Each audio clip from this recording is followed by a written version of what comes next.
I would like to welcome Ashutosh. Ashutosh is somebody who who's pursued a career in marketing. He's an undergrad student from the Shahid Sukhdev College of Business Studies, a very prestigious school for business management studies. And after that, he's had a couple of he had a year of work experience where he was writing copy, and he was designing stuff for organizations such as the WWF, UNICEF, and even a folk festival which was backed by Mick Jagger, right? So very exciting stuff that he did before he eventually decided to pursue a master's, which he did from the prestigious HEC Paris, and along the way, he's also done a couple of very interesting internships, notably one with Estee Lauder. And currently, he's working as a digital marketing manager at a company called Grandway Advertisers, right? So by all means, a profile and a personality who can really throw light on what is, a career in marketing like when you pursue it abroad. So that's the agenda of this session. I would once again welcome Ashutosh to today's session. If you can unmute yourself, we would love to hear more from you, Ashutosh. Hi. Thank you so much for welcoming me. I'm glad to be here. So just to give you like a quick overview of my profile to add to what Anand sir said. After my bachelor's, I decided to go into marketing because I was always more creatively oriented. I used to be a graphic designer in college. I was a part of the Visual Arts Society, and I was frequently involved in the marketing of events that clubs would organize, of course, as all clubs do. So from there, I decided to take a year and work in advertising because that was very close to graphic designing and the creative kind of marketing that I wanted to do. And following that, I thought that my career needed a boost because entry-level roles in marketing are usually not that well paid, and a master's can really give a boost to your career at any point, to be honest. So I went for that, and following that I had a couple of internships. So the first one was in DDB Paris. It's another advertising agency, an international one, and there I was working with two clients, Hennessy, which is the cognac, the whiskey brand, and the other brand that I was working with was Honda UK. So for both these brands, I was acting as the point of contact for the advertising agency, which means taking down their marketing requirements, providing them with the creative materials, and just making sure that everything is in place and their advertising campaigns are basically successful. And the second one, as Anand mentioned, was Estee Lauder. So Estee Lauder is a huge group, of course, like L'Oreal, for example, is also a group. And within the group, they have multiple brands. So I was working for two of their niche perfume luxury brands. I'll talk more about it as and when they come up. Absolutely. Thanks for that introduction, Ashutosh. I think first and foremost is understanding our audience. And we have a short poll that we're going to start just so we understand where you guys are coming from. So I would request all our participants to please let us know. There are 4 simple questions about your background and your motivations. Help us understand you a little better, and we can probably tailor this session accordingly. In the meanwhile, Ashu, I think the audience here comes from a business management background, much like yours. And I think as somebody who comes from marketing myself, I would my first question to you is, back in college, I don't think many of us had a very good idea of, what a marketing career is like, and more importantly, whether, I am suited for marketing, for that field or not. So help us understand, I know you said you were somebody who's doing, creating copy, you were designing stuff in college for your clubs and societies, but, help us understand what told you that, marketing was something that you would like to pursue a career in, because obviously everybody, when we think of studying abroad, we think of finance, we think of consulting. Those are usually the first couple of things to come in mind, especially even ROI, considerations. So why choose marketing? How did you decide that marketing was something that you could really excel in, that you could really do well at? Sure. So personally for me, how it began was that from 11th and 12th, I was more into ideas than the than the practical side of it. Right. So which is why I had humanities in grade 11 and 12, because I Mhm. love to understand stories. Basically, that's what attracted me about marketing, that it's all about storytelling. It's about creating a perception of the brand, Mhm. and that's something that personally it resonated with me. And when I came to college, I thought of multiple streams that could go into storytelling. Like I could do English, or I could go into filmmaking or something like that. But at that time, my mind was that I wanted to also use the strategic part of my my brain, like the critical reasoning part. So the best way that I could combine strategy and creativity was through marketing. So that's how I decided to get into BMS. To be honest, I had a fairly clear idea that I wanted to get into marketing from the first to the second year, Right. because I wasn't very fond of numbers, and I saw all of my friends going into finance for the money, and for all the benefits that come with it. But I thought I should stay true to what my interests are and do better at that instead of just going with the herd. So it's important to know yourself, know where your interests lie, and choose accordingly. Okay, I'm sure that resonates with some people in our audience today. Okay, so you say you were a creative person, you were interested in right in telling stories, as you Yeah. rightly put. So in college, what kind of activities would you do to sort of bring this latent talent out, right? Because I asked this because we're building towards applying to a university abroad. So clearly, Yeah. your profile in college does matter, right? Yeah. So what exactly should somebody be doing in college to indicate an inclination towards this field? Um, so I did a couple of things, and it was with the goal in mind that I want to go abroad. Yeah. So one of the few things I did was work with NGOs as a summer intern. Mm-hmm. Um, so since it's an NGO, they provide you a lot of roles at the same time. So I was also doing marketing, but I was also doing operational stuff for them. Right. So that's the one thing I did. And other than that, like I told you, there were always events that were happening for different societies. So I was a part of the debating and the visual arts society, and they would have annual events, and also they would participate in other events. So all of that requires posters, it requires content, it requires social media management and everything. So yeah, that's where it started. So if you're an aspiring marketer and you're listening in, I think Ashutosh is recommending you, you up your game on digital marketing. I think Yeah, that's for sure. and you could do that for your clubs, you could do that for internships, you could do that in a multitude of places.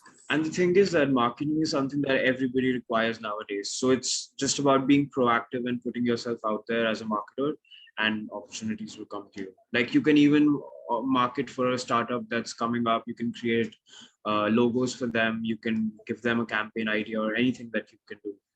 Absolutely. In fact, I look at today's social media world, and I think even job searches have become social today, right? Because LinkedIn is almost the most critical social network that a professional is part of. And when it comes to marketing, I think I hope that all of you listening in are already on LinkedIn, and are considering ways of marketing yourself on the social media platform called LinkedIn, and that should probably be a stepping stone, leading to other stuff that you could do, right? So keep that in mind. And in fact, a related question, Ashutosh, surely colleges do look at your social media profile, right?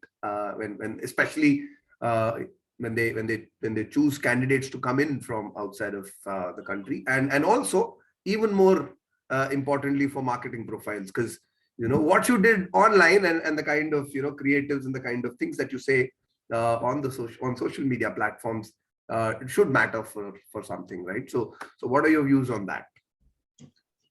To be honest, I'm not completely in favor of that. I believe LinkedIn is something that's specifically meant for that purpose. Correct. So it's fine for the companies to go through that. But other than that, I believe in having a fair divide in your private and personal life.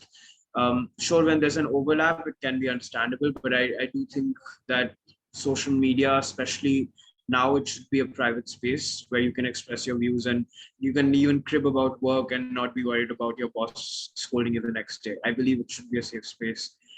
Yeah. I think we've reached the point of an idealistic versus a practical Yeah. situation. But anyhow, so we'll let that pass for now. Well, let's get into, I think, one of the most fascinating aspects that will help us understand marketing, especially when it's abroad.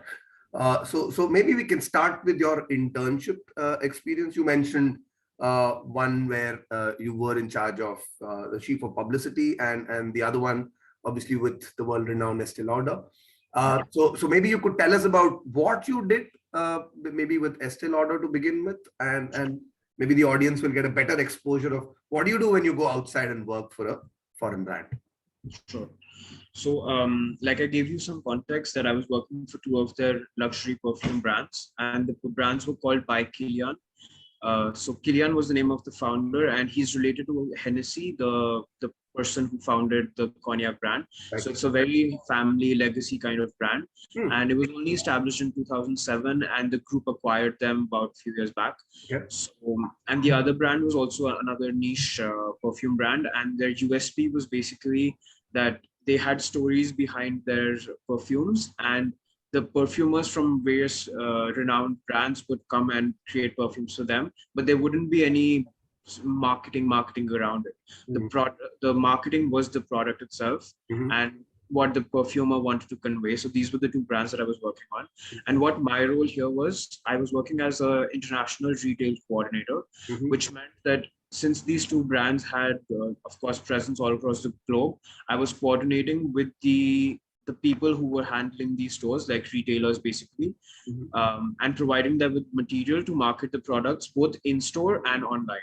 So this included, for instance, activations for product launches. If there was a new scent that was being launched, I would send them the whole package of explaining what the scent is, how to teach their sellers how to push for the product to customers, what kind of window displays that can put, how the product should be displayed in the shelves. And also online, how the product should be linked to other products that have been launched in the past. Okay. So it was really like a 360 kind of communication, but I wasn't creating all of it. I was more responsible for communicating that communication to them, because of course there was a global marketing team that was doing all of this, and I was just coordinating that. So I was doing that for both these brands, and I was focusing on the markets mostly in Eastern Europe. Because both these brands have a major presence there. They're not really present in India, so you might not have heard about them. But Ukraine, Russia, and Armenia, these were the major countries, and France, of course. France was also something that I was focusing on. So yeah, it was online and in-store activations that I was focusing on. All right, that's fascinating. Given the geographies that you were working with, Eastern Europe, was language an issue for you when you were coordinating with the ground teams and the stores? So specifically for France, I would say sometimes it was, because as we all know that France is very like protective and proud about their language, and that's something that does get reflected, especially in a field like luxury where the whole Paris brand is a huge deal. So companies, even our brand was called Kilian Paris because that's something that they wanted to highlight. So retailers, often communication with retailers would be in French, but that's something that you can get past. Like eventually I got to a point where I was comfortable making calls in French. And apart from that, when you talk about other geographies like Eastern Europe, it wasn't that much of a problem because they all spoke English. It was an international team, and there wasn't much of a language barrier in that case. Okay. So here's maybe a larger question that I have about a career in marketing abroad. Is that I know you work with a luxury brand, and probably the consumer behavior of consumers might not be as varied when it comes to luxury products like perfumes or luxury cars. But surely FMCG and the kind of consuming habits that people would vary with geography, right? So the typical consumer based out of India might have a set of consumption habits, and that would be vastly different from somebody from, let's say, Europe or even the Americas. So what I'm trying to drive at is, how do you cope with this change, with this shift in culture, nationality, race, and also hence the consumption habits? As a marketer, how do you account for all of that? So I think there are three ways that can help us deal with something like this. First of all, that the fact that you yourself are living in that country for I was living in France for 1.5 years before I went for Estee Lauder. So you do get a hang of the buying habits of people living there, because you make friends, you look at what they're buying, you look at what's available in the store, and in stores, not just grocery stores, but also luxury stores and all kinds of stores that you go to. And secondly, the university itself makes you sensitive towards different requirements from different parts of the world. For instance, we were specifically told in an advertising class that advertising in America is very like bling bling. It's oriented towards stars and all of that. However, in Europe, it's not like that. It's more oriented towards the utility of the product than the bling bling value of it. Okay. So these kind of differences is something that HEC definitely takes into account, and they teach you these sensibilities as a global marketer. And thirdly, I would say most importantly, perhaps, is that on the job you learn a lot. Like you always have helpful mentors. Like the boss that I was working with, she told me from the very start about the different geographies and what the different requirements are. So you shouldn't be worried about not being able to cope with that, because there are always ways to learn that over the time. You do make that sound quite easy, like an easy transition. But I'm sure it's a challenge, but it's one, as you rightly say, it's one that you can overcome if you have the drive and the motivation. Yeah. Okay. Another interesting point you make is that of internships, and I believe that HEC Paris is one of the few colleges that offer a 6 plus an internship and then another 6-month term. Maybe you could throw a little more light on the structure of the MSc program itself, saying, how did the internship fit into your program, and how did it, add to your understanding and your takeaways from an MSc in marketing? Sure. So the structure of the program is that you have 1 year of full-time classes, and that includes a thesis, which lasts about 2 or 3 months. And after that, you have a 6-month internship, which is included as a part of the program. It is needed for the validation of the program. However, you can waive it off if you have some previous work experience, like 2 years or something. However, I had only 1 year of work experience, so I had to do this internship. And anyway, internships are a good way to get a job after that, of course, as a stepping stone. So I went for my first internship that completed 1.5 years of my program, 1 year of classes and 6 months of internship. Now, the next internship was something that I chose by myself. It wasn't a part of the program, nor was it compulsory. What I did was I got my status as a student extended for another year, because if I'm sure you all remember that we were at the height of the crisis at that time, and France was in a really bad state. So was the job market at that time. So companies weren't really offering full-time offers at that time. So the internship that I did at DDB, where I was working with Honda and Hennessy, they did not offer me a full-time job. So I thought the best option would be to go for another internship at that time. So I got my student status extended and got this internship at Estee Lauder, luckily. And after that, you have the option of either going for a full-time job, or you can also have an arrangement where you're doing another short-term course and you're also working on the side. It's called an alternance in French, which means that you can work part-time and continue your studies part-time. So there are multiple ways of continuing, even if you don't find a full-time job immediately, which can be difficult sometimes. Okay, that's quite interesting. I mean, I think the one takeaway from here is that the college offers you flexibility. So does the country of France, because in fact, I think there is. I mean, you mentioned 2 possible ways of extending your stay and giving yourself more time. There's also the third option, which is to do a dual degree, right? Is to do another marketing, do another master's, maybe with another partner university. HEC has partnerships with a lot of universities across Europe. So that's surely one way in which you add to your profile, but also give yourself more opportunities. Yeah. Okay. So now that you've told us about marketing and the experience of working with firms outside of India, let's step back and maybe talk about HEC and the admission process itself, right? Because here is a very prestigious school in Paris. It's one that offers quite a bit of flexibility, but it's equally competitive getting in, right? So how does one approach it? What do you need in terms of a GRE GMAT score, in terms of a profile, in terms of what are the critical things that you need to tick off? I know you touched upon it partly at the start, but maybe you could be a little more specific to HEC now. Sure. So I'll begin by the technical like checklist kind of thing. So firstly, you of course have the GMAT GRE, and I would say 700 or about 680 would be a good place to start, because that's the average on their website. And that average includes everybody, like French, European students and international Asian students.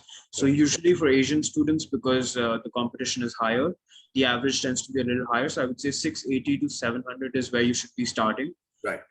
And of course, you can only go higher from there. So that's for the GMAT score. Apart from that, I would say that getting some letter of recommendations from professors at a high level from your university or even from your internships would be very useful. So I got my recommendations from actually one of the HODs for my department. He was also the mentor for my thesis in Shahid Sukhdev. So that I think helped with my application.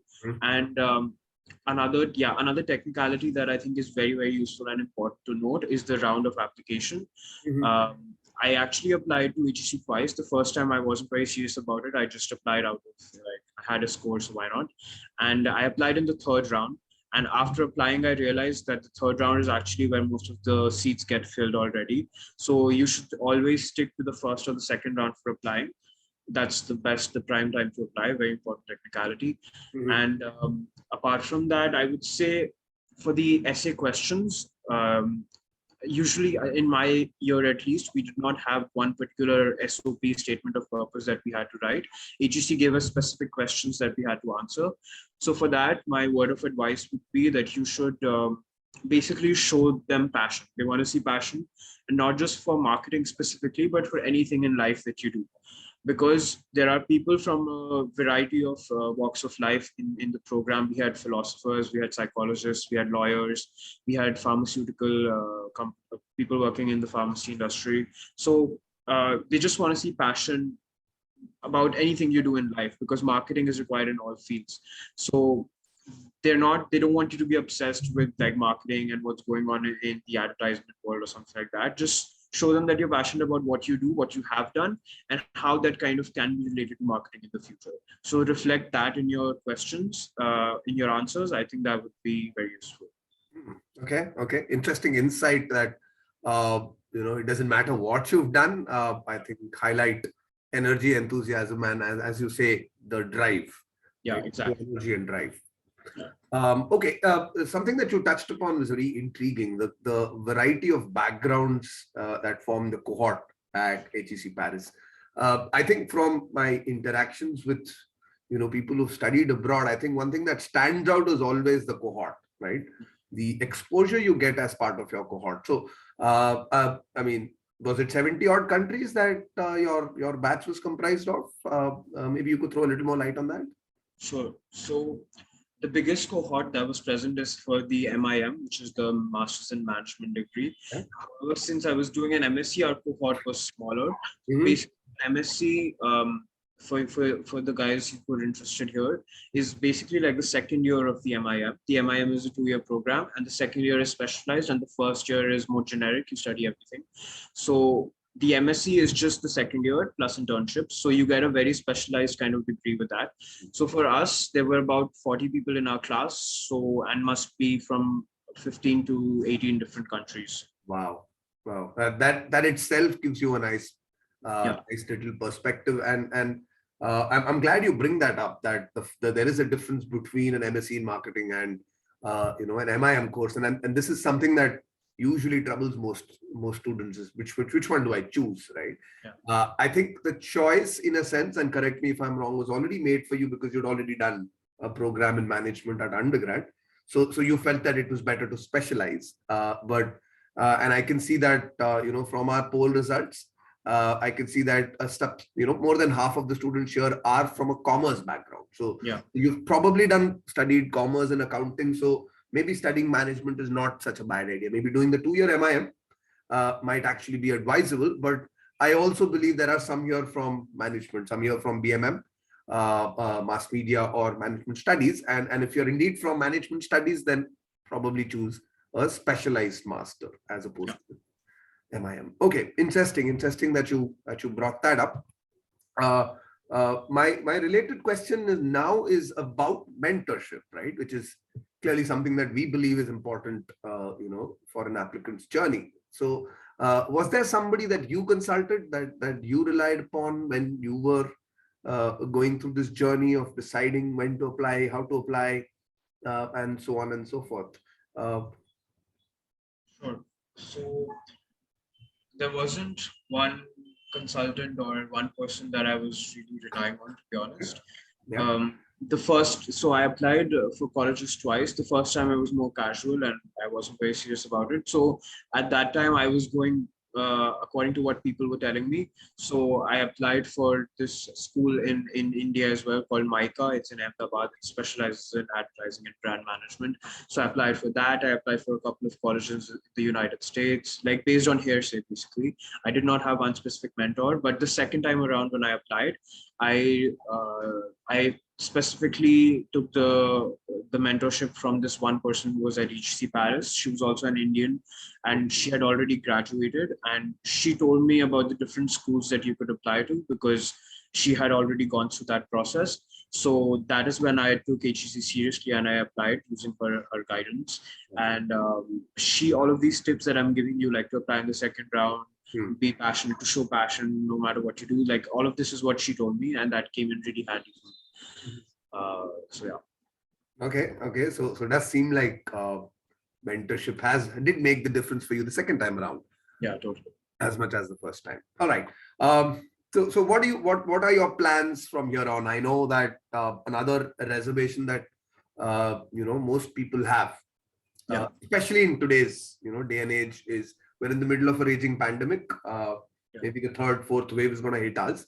Is this a good time to go study abroad outside of India? You've just come back from there, so maybe you could tell us about the on-ground reality of how the severity of the pandemic is, but B, what's the state of economy like, right?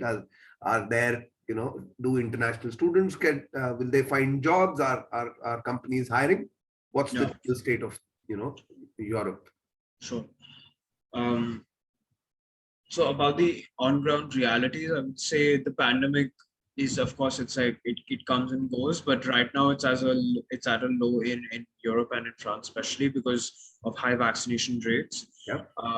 But in terms of jobs specifically, I would say that there was the job market was really difficult when the crisis was at its peak. So which basically means that you will have roles available in the market, but they may not be what you're looking for. So specifically, since I was looking for more creative kind of roles, it was very difficult to find those roles because companies did not need creative marketing at that time. They needed more operational online kind of stuff to make up for their loss of sales offline.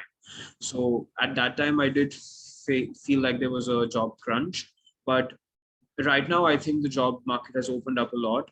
Okay. And about your question, in terms of if students should go abroad right now, I would say there are both pros and cons to it. It's important to evaluate them both because they can be different for yourself. So personally, I think the pro at this point of time is that since not a lot of students are going abroad, it can be a right opportunity to like up your game and get a competitive edge. Right. There's kind of reduced competition right now because not everybody wants to go at this time. So it's easier to get into these prestigious schools. And another pro that I would say is also that you can sort of use the pandemic to your advantage to build your profile. For instance, you could go into pharmaceutical marketing specifically. Like that's something that's really booming at this point if you're interested in that. Right. Other than that, there's also the scope of digital, which is really expanding, as Anand sir mentioned at the starting. So if you're really into digital marketing and e-commerce, how to boost that can also come of use once you're abroad and applying in the backdrop of the pandemic. The cons, I would say, is definitely that the crowd there might not be as vibrant as it usually is. And the activities on campus would be a bit reduced. You would not be able to go out and party and enjoy life in the city in general. So yeah, like depends on what you prefer. I would say that maybe if you wait a year, if you can get some work extra this year and then go next year, that would probably be a better use of your resources.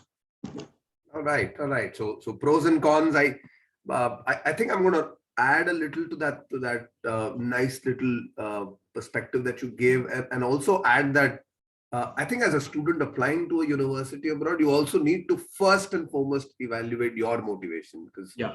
are you going there to are you studying abroad to settle down in the geography that you're intending to go, or are you looking to go study and come back? Because that could also be, you know, a decisive point. Maybe I want to go there, work for a year, work for a couple of years and come back. It might not be such a bad idea, but if I'm looking to settle, then where I apply and the timing of my application might actually be critical. I know a lot of students from India today are looking at applying to Canada, and from all in all respects, I think the Canadian economy, everybody I speak to tells me, is quite vibrant already. Right, there's plenty of jobs. I was speaking to a consultant the other day. Things are moving. The job market is sort of rebounding. So so evaluate for yourself. I think also speak to mentors who can maybe give you a little more on ground perspective. Yeah. So your point about wanting to settle there is actually really relevant, because I answered the question from my point of view, which was that I wanted to settle abroad. Right. So if you do want to settle abroad, I would say you should wait for a year, because that would make things easier for you. But if you do plan to come back, work in India, stay with your parents, I think there's like no better time to go, because colleges are welcoming international students with open hearts right now. Correct, and absolutely. And one last thing which we actually haven't talked about, I think I'm just going to close out, round off the discussion by also talking about one of the key reasons why somebody pursues higher education: networking, right? Because the access you get to an alumni network when you study at a company like, at a college like HEC Paris is invaluable, right? So talk to us about this network. And since we talked about twin motivations, either of settling abroad or maybe coming back and pursuing a career back in India at some point, does the network extend? How is the HEC network within Europe, and how much of an impact does it have if you're looking to move out of Europe, maybe into the Americas, Canada, or maybe even back in India? Sure. So I'm not sure if people here know, but HEC has one of the strongest alumni bases in the world, and that includes like prestigious colleges like Harvard and Stanford. The alumni base is supposed to be ranked at that level at this time, because you have CEOs of big French corporates who studied from our university. There was the CEO of L'Oreal, who's been working there for 40 years, and he was an HEC graduate. He is somebody who hires very profusely from HEC. A lot of HEC students intern at the L'Oreal group. And also the CEO of Danone is from HEC as well. So these are the higher names, the bigger names that I'm talking about, but also on ground, like in-person networking with representatives from companies is something that HEC really focuses on. We had networking events with different companies from time to time. And for example, there was one event that was for the Tech and Digital Fair. It was a Tech and Digital Fair, and there were companies like Google, Amazon, and all these big names, of course. So how networking works is that you meet the recruiter at that time, who's not exactly a recruiter, he's a representative, he or she, and you kind of take their email ID down, or a way to reach out to them on LinkedIn. And even though the application process is going to be online mostly, but just being in touch with them and having them as a reference helps with the application sometimes. So HEC provides with a lot of opportunities like this in the form of fairs, but also in the form of in-class networking opportunities. So specifically for MSc marketing, we had many people coming from like Disneyland Paris, from L'Oreal, of course, and we also had from DDB Paris, the company where I was interning. These people would come and they would, for example, judge our presentations, or they would have a lecture on something relevant to their industry or something. So that is again a very important networking opportunity, and actually that's how I got my first internship in DDB. One of the persons from the company had come to judge our presentations. We were having a marketing strategy presentation, and I took down his number. I emailed him later, and yeah, that's how I got my internship. So don't worry about networking. They have an online platform also where you can talk to any alumni from the whole, like since the existence of HEC, you can reach out to them over email or on LinkedIn, and they're usually responsive. So that's a very good thing.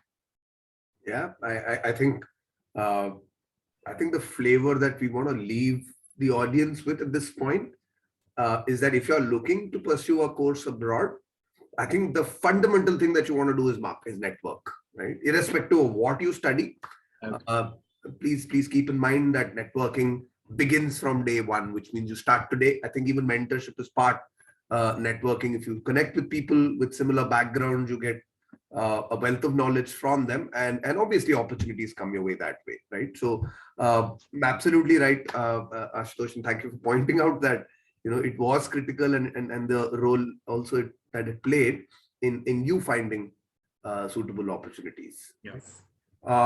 Okay, I think at this point I'm all out of questions. We've talked about your journey. We've talked about what you've been exposed to in the world of marketing, and also what got you in there in the first place. I think at this point I would like to throw the session open to the audience. I know we've not really allowed you to sort of ask questions live, but if anybody has any questions for Ashutosh about his journey, about any specific aspect, I think we would love to take that. You could raise your hand. You could send your question on chat. We could probably start answering those. So guys, any questions at all? And just while they're responding, another thing that question that came up in my mind was actually this big perception that exists, I think, in the world of marketing, and I never fail to ask a marketer this question. The perception is that for somebody who's based out of an international country or out of a foreign land, to be considered for marketing roles in a different geography. I know we touched upon it, but usually it's considered like if I'm a company that's looking to hire for a branding role or for a marketing role, why would I choose an international student? Why not choose a local, right? Because this is, to my mind, this is one of the bigger challenges about studying abroad and specializing in the field of marketing. So what's your experience been on this regard? Because clearly you've worked and interned with a couple of firms. You've been exposed to different geographies, but did you see a lot of international candidates in marketing, or were you the exception to the norm? Sure.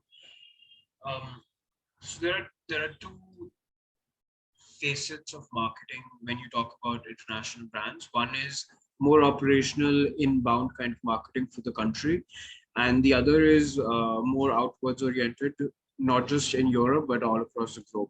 So both my roles were such that I was mostly dealing with clients and with retailers outside of France, and not specifically within France, because like I told you, the language is definitely one of the barriers that can come up in getting a full-time job, for instance. But also, when it comes to like creating marketing strategies and campaigns for within France, it's more difficult for us because we're not completely used to the buying habits of that country. So for instance, when you talk about perfume specifically, the perfumes that I was selling were like 200 euro per 50 ml perfumes. So for that to be marketed in France, they had a lot of activations, because French people, they love to have like samples, they love to test stuff, they love to get free gifts along with their products and all that. So this is something that you only realize over a period of time. But the good thing about Paris is that a lot of international companies have their headquarters there, and of course, all of these companies deal with other companies in the world and with retailers in the world. So you will always have roles that will allow you to, use your international status to your advantage. That the fact that you're international, you have more cultural sensibility. You'll be able to talk to people in other countries while not being particularly French. So I think target the international teams of these companies. That's something that will be useful for you. Okay. So by all means, you were not an exception. There are opportunities available, and I think the audience should consider. Yeah, definitely. Okay. Interesting. Okay, last chance for anybody in the audience to ask a question. I think Ashutosh here brings in this deep perspective, having studied and worked abroad. I think can answer your questions right away. On the other hand, if you feel that this is probably not the forum to ask your questions, or you have some inhibitions, maybe find him on our platform. That's www.mentorscapital.com. If you go visit the mentors section, you will find Ashutosh's profile there, and you could book appointments with him or anybody else that suits your requirements. Okay, I think on that note, let's bring this session to a close. We would like to thank Dr. Sunil and Ms. Neha and the CHM College for giving us this wonderful opportunity. I think we had a very frank conversation, so I have Ashutosh to thank for that. Well, I think we have a question here. Sneha is asking us, should we do more internships in marketing? Is that something that you'd recommend? I mean, I'm not sure what she means by marketing, because in fact, here's a related question, right? Because when you look, I went to a B school in India, right? I worked in marketing, and the way FMCG and marketing in India is sort of structured is that when you join a company right after B school, you're generally considered for sales, right? So the position that you get is more sales oriented, more customer facing. And after maybe 3 or 4 years of experience with dealing with customers, that's when you're given the transition into brand and marketing. So is that similar to firms outside and even HEC Paris? And number two, what Sneha is asking is that if I want to be considered for an MSc in marketing, should I consider internships as more significant, or should I look at clubs and societal work? Is that given more weightage, right? Which one is more important in a sense?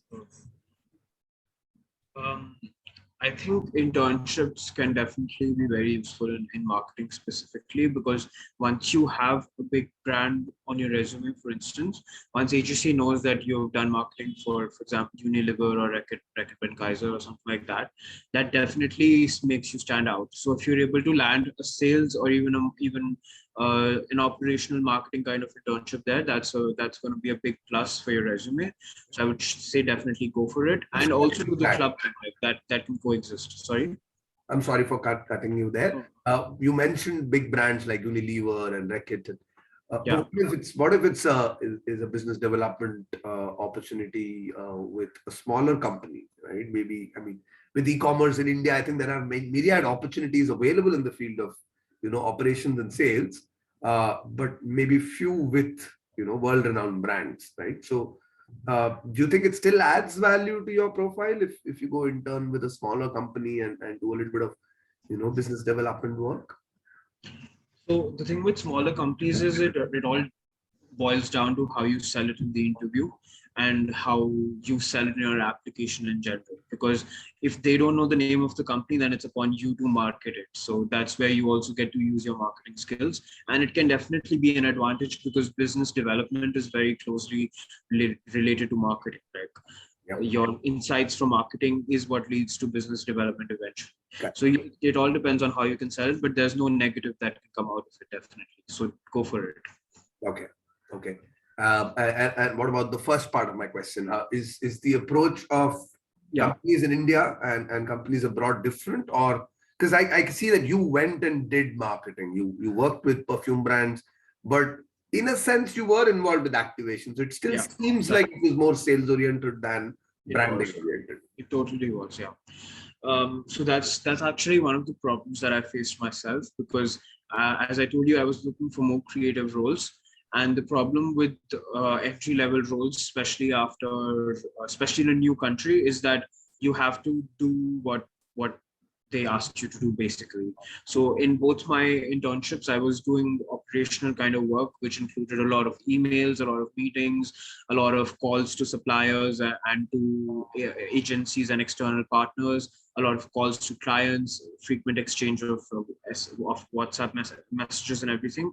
So I would say that in the beginning, marketing does offer you more of this than the branding aspect, which is more like attractive and it's more dreamy, I would say. But it's very important to have this base, because this is eventually what creates you as a holistic marketer. The insights from this is what will eventually help you create ad campaigns. If you don't know what your customers are thinking about your product and how they're actually reacting to it in store, till then you wouldn't be able to create an effective advertisement or activation campaign. So and actually I had a very positive experience in this regard at Estee Lauder, because my manager, she decided to send me to the store for the brand that I was working in. And I worked in the store for 2 days, like not work, but I was seeing how things are being sold, what customers are asking. So that in on ground sales operational experience is always useful for marketing. Okay, interesting. Yes, so it's indeed an approach that works works for marketing firms. I'm sure that's the reason why this is so. I also have, I think, a couple of questions. One coming from Sunishta. Sunishta is asking us about digital marketing courses, right? And I think that's a very good question, right? I think today we live in a world where digital learning is almost ubiquitous, right? So does it help if I go to one of these MOOCs or online platforms that offer self-learning courses? Does a course like that in marketing help? Or B, would it help if I go do it from do a Harvard certified course, for example? Because those kind of opportunities are available in today's day and age, right? So what's your perspective on courses around marketing when you're applying for an MSc in marketing? So I would say that certifications that you get from platforms directly is something that's really, really useful. So you have certifications for Google AdWords, for example. You also have LinkedIn, Excel certifications on LinkedIn. So these are something that's, I believe they add value to your profile because they're really credible. Okay. So the more the credibility of a certification, the more value they have in the market. However, for something like a Harvard certification, I'm not exactly sure how competitive they are and how much value they hold in the market, because I've never done one personally, but I do know students who do that. I think it again boils down to how you put that in your overall profile, how you sell it to the interviewer, how you actually show that you have the skills and not just that you did the course, because that's not what they care about. They care about the tangible hard skills that you learn from that course and how you can use that in the job and how that will help them. So definitely go for them, but don't do them just for the sake of it. I would say don't do them to just add them to your CV. Correct. So in a sense, the only value add they can give to you is that it could signal to the AdCom, the admissions committee, that you are inclined towards that field. But doesn't really indicate your expertise or your abilities in that field. No. Yeah, so for admissions, I would say it's definitely useful, but I thought you were asking about jobs, and in the job market, they might not have as much value because they care about the tangible skill as opposed to the certification. But certifications for admissions can be really useful. Correct. Okay, Tanya is asking us, we dwell on, we spoke about digital marketing, and so I think her question is, if we do a course in digital marketing, right, a master's in, let's say, and I know that there are programs which offer a master's with specialization in digital marketing. Is there an opportunity to come back and then work and make a career based out of India? Is what she's asking. The answer is definitely yes, because We all know that India has actually digitized at a faster rate than a lot of developing countries.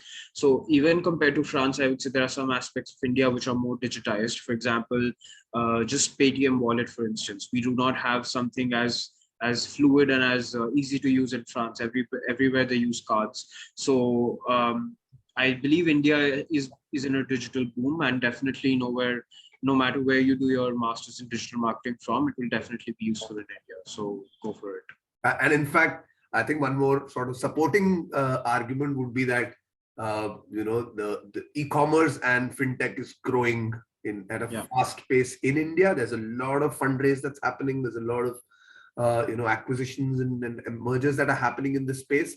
And also understand that a lot of these firms are headquartered out of Southeast Asia, which means you're looking at a Singapore or a Hong Kong, and these are geographies probably which besides India become important from a marketer's perspective or from a management graduate's perspective. So I guess digital marketing is actually a great way of making sure that your career sort of transitions back to this side of the world.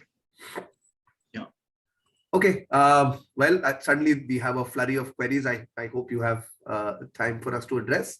Okay, Manjeet asks a very interesting question. He's saying we've been doing our studies online. Will it still be, I think it's the same sort of theme that we also touched upon partly, is given that college education today, as it happens, is still online, right? Which means students don't get to meet their friends back in India, right?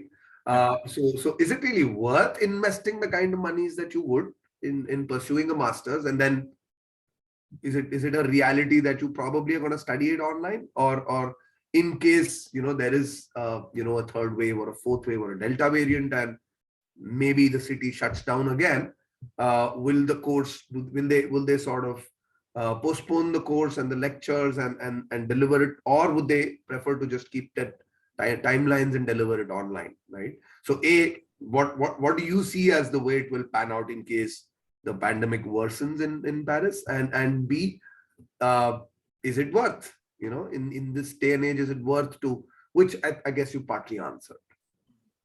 So I would say that it really depends on how the pandemic pans out exactly, because I'm not equipped to answer that. Maybe you could tell us about what it was the first time around, right? When sure. Were classes delayed, or was the curriculum still delivered online? Sure. So we actually moved online immediately. So it happened in March, the first lockdown, and we started having classes from the mid of March completely online. So I don't think they would go ahead and delay classes. But the fact of the matter is that I don't think there's going to be a huge relapse in Europe or at this point of time because of high vaccination rates. So it's highly unlikely that they would go to a complete full lockdown as before, because even now, a few months back, they've started opening the campus. The campus is open now to students. They do have classes. Of course, they do take security precautions, but I don't think we're going to go to a completely online kind of system very soon, unless situations go really bad, which is highly unlikely in my opinion. Because France, I think, has taken control of the situation now a bit, and colleges finally realized how to run classes without contributing to cases. So I think it's unlikely to go fully online very soon. Okay, that makes sense. Well, I have a question here from Samyak. Samyak says, okay, it's a very operational, specific to applications kind of a question. He says, well, I'm in the final year of my graduation, and I think I'm trying to explore opportunities to apply abroad. Yeah. I think a few places that he was applying to, they asked for the GPA, and they asked for the college GPA. But I mean, since I'm not completed, what do I do? Maybe you could tell him more about this, because surely you applied while you were in college as well, right? Yeah, that's, I think, actually a very relevant question, because colleges do accept your GPA after 2 years of education. So when I was applying around in my third year, when I told you the first time around, I was applying with my scores for the first 4 semesters. And you kind of get an admit which is conditional. Yeah, that's a Yeah. conditional admit. Yeah. So once you get your full GPA, that is when you get a full admit. But you can definitely apply with as many semesters as you have, because they understand that not everybody applies after the end of their program. People apply from the center. In fact, it's actually smart to be applying in your pre-final final year, right? Because I mean, what it does is that if you're applying in the August of this year, once the application, or August, September, October of this year, then what tends to happen is that you're applying for the batch that starts probably next July or August, or Yeah. right. So by the time you graduate, you have gained admission into a good school, and then you're ready to continue education from that point. Yeah. In that sense, it's quite smart. Exactly. Okay. Nikita is saying that, okay, given that you've recommended us to apply to, to consider digital marketing courses, how do we apply what we learn there? Because one of the things that you talked about is, don't just say I learned from a course online, learn how to apply it and showcase those, application skills. So she says, how do I apply what I learned from a digital marketing course? I think it's a fairly easy question to answer, but again, your perspective on it. Sure. I would say that you can, I don't know, it depends on the skill, first of all, because if it's, for example, a social media optimization or a search engine optimization kind of skill, and you can only showcase that through case studies or like actual projects that you worked on, and that led to an increase or something. So you can practice that, but there's no way of showcasing that in your CV per se, unless you mention that you led to an increase of something, of views or of the traffic on your website using SEO. I would say that for your college website, or for your, the society, that college society that you're part of, maybe they have a website. You could do an internship there, or you could do a stint there and maybe showcase some of these skills there. Yeah, exactly. Right. So I hope that makes sense to you, Nikita. I guess the idea is to find either sources in your college, in your cohort, or even with friends and relatives. I'm sure people around you want to improve their websites, improve their sales and their reviews and links. So maybe that's a good way of showcasing your talent. All right. I think we've addressed all the queries that came our way today. Well, you've been a wonderful audience. I think I hope you got as much out of the webinar as as the amount of fun we had answering some of your queries. So once again, I'd like to thank CHM College and Dr. Sunil and Neha ma'am for giving us this wonderful opportunity. And we hope that we could continue to collaborate like this in the future. I'd also like to thank Ashutosh for making this possible for us today, making time out of your schedule and coming and giving us this very, very candid view about your experience and your journey of masters abroad and a marketing career abroad. So on that note, I would like to thank everybody. I think Neha ma'am would like to quickly sort of wrap. Yes, sir. At the outset, I would really like to thank Mentors Capital, Mr. Anand, and the resource person for the day, Mr. Ashutosh Gupta. I really liked how it was an interactive session where you were asking certain questions to Mr. Ashutosh, and he was able to tell with his experiences. I think all our students will really get an idea of how actually they would pursue it if they want to pursue higher studies at abroad. And I really like the last question and the answer to it. Our students do have projects related to social media marketing and direct marketing. For that, they have to make a website and also actually have a project on it, create lot of site traffic on it. And I think that would be the right way to showcase what you've actually learned. Is that what I would like to add here? They can actually showcase the project, that this is what we started as a small startup for our project, and these are the techniques we use to gain maybe followers, the kind of right hashtags, etc. So I think it is really going to help in one or two subjects which I take up for the students. So it was really good to have Mentors Capital and Anand sir for the kind of questions also he asked, and Mr. Ashutosh for such candid answers, and not something which is, pre-prepared, kind of something which actually happens there. So I think thank you so much for, I would like to thank on behalf of our principal, Madam, Dr. Manju Lalwani Pathak, Madam, and all our vice principals, the head of the department, BMS, and chairperson for career progression team, Dr. Sunil Lalchandani, uh, for arranging such a good webinar, or rather an interactive session for our students. Thank you all the students for joining this. Thank you, Sneha, for getting us this opportunity, and also cooperating whenever required. And I think this will be a mutually a long relationship which we will have. Thank you so much for doing this for our students. Absolutely, ma'am. Thanks a lot, and have a good day, everybody. Thank you so much. Have a great day, all of you. All the best. Take care. Right. Thanks, Ashu. Bye-bye.